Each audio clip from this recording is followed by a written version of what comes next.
exist. The future is about to change. はい、今作は、Final Fantasy XIII-2 is the continuation of the story of Final Fantasy XIII, and the time travel is incorporated using a system called the Historia Crux. And within the Historia Crux, the time and place are all signified by symbols in an interface that you can select locations that you want to go to. And these paradoxes are anomalies that occur in each of these times that you travel to, and by solving them, they return to the state that they're meant to be in. Will they ever find the dawn?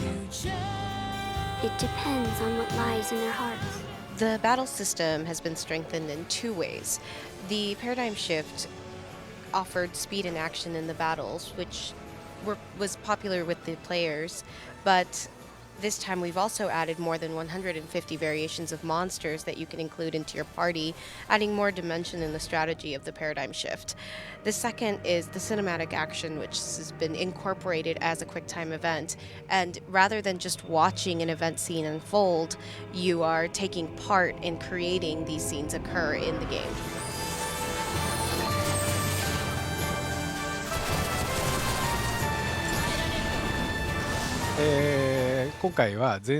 Mentioned before, the Historia Crux is what provides the playability to choose where to go and what to see.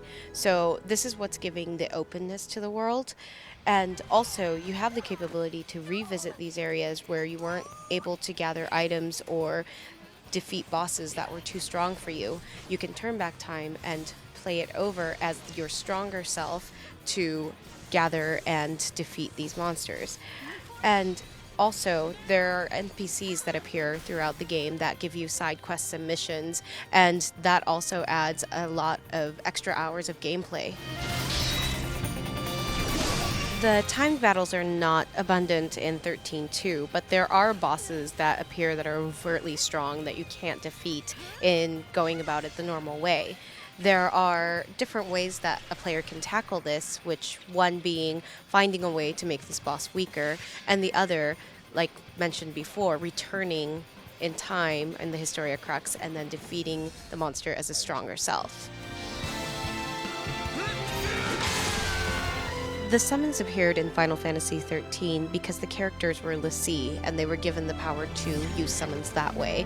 But because Sarah and Noel are not l'Cie in the story, they don't have the ability to control any of the summons.